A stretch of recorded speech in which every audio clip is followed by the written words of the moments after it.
ตอนนี้เราก็กำลังขึ้นเขาโยนีหรือว่าพยาศิสะเนาะคณะแสดงบุญของเราตอนนี้ก็ขึ้นมาฮอดภูเขาเป็นที่เรียบร้อยแล้วเนาะที่ว่าภูเขาพยาศิสะบริษัทเขาอยู่เทิงนี่ขึ้นมาก็หลายนาทีเติบอยู่ฮัลโหล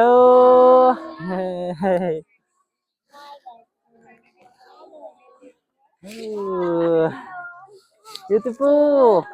okay thank you กำลังจะข้ามทางอีกส่วนหนึ่งแต่ยังพี่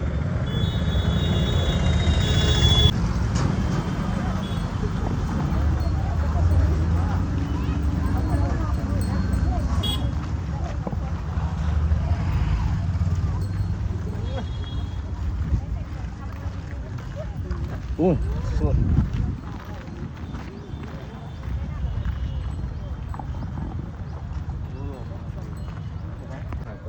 อันนี้ก็คือควายอินเดียนี่เขามันกระซีเป็นอันนี้เขาเลี้ยงเอาขี้แล้วก็เอานมส่วนนี้ก็เป็นงัวอันนี้ก็เด็กน้อย Hello baby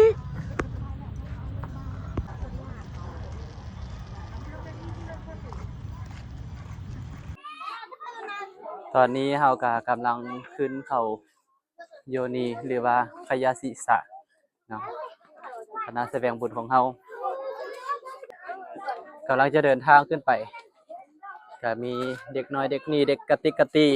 หลายพอสมควรแถวนี้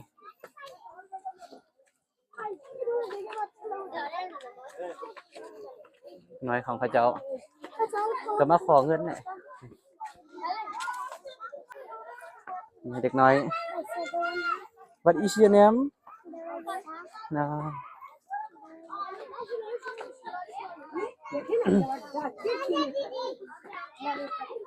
โอ้งามแท้งามแท้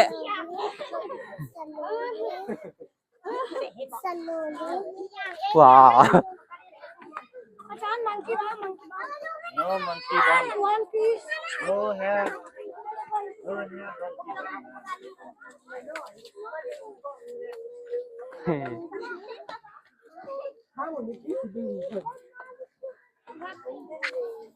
เมื่อยบ่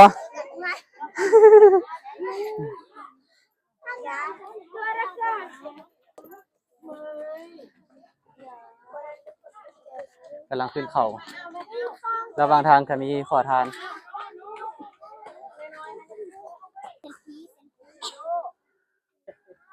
ฮัลโหล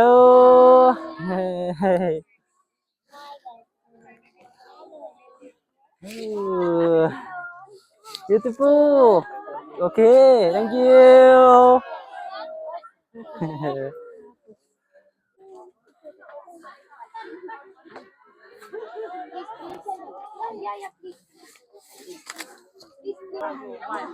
เป็นจังไดแล้วนี่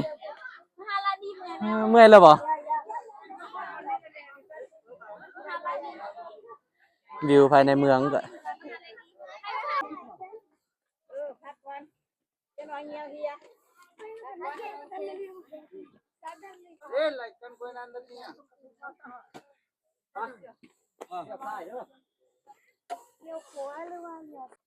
ตอนนี้ก็ขึ้นมาฮอดเทิงแล้ว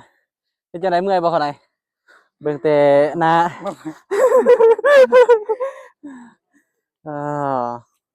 ขึ้นมาฮอดแล้วขึ้นภูเขามาอย่างพุ่นขึ้นไปอีกสูงๆ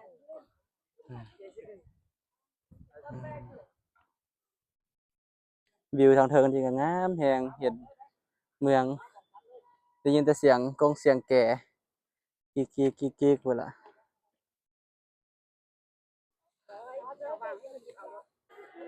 ขึ้นมาฮอดแล้วก็สาธุสันพัตตาอาหารเพลอยู่เทิงภูเขาหยังเขาหน่อยชื่อภูเขาหยังแล้วก็มาหาต้นชื่อภูเขา เขาพรหมโยนี ผมโยนี หรือว่าในทางพุทธศาสนาเขาก็ว่าขยะศีรษะ ขยาศีสะ เขาข เนาะ ยะศีรษะ โดยบอนข ยากัสสปะอยู่ โดย สถานที่แถวนี้แหละ โดยสาธุออกพยาศีสะที่พญากัสสปะอยู่เทิงนี้บริเวณแถวนี้ก็เป็นเมืองอ้อมรอบภูเขา คนหลาย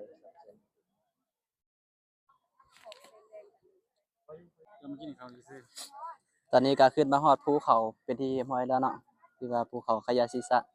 บริษัทเขาอยู่เทิงนี่ขึ้นมาก็หลายนาทีเติบอยู่อ่าบริเวณแถวนี้นี่กับอาจารย์เพิ่น นิมนต์เด้อ กันมาพี่ สันเขาเป็นข้าวกล้องนี่ก็จะเป็นไข่ดาว ๆได้แล้ว นิมนต์เขาหน่อย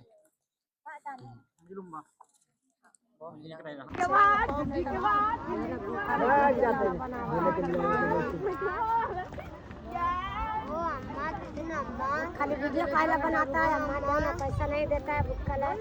अम्मा दे दे अम्मा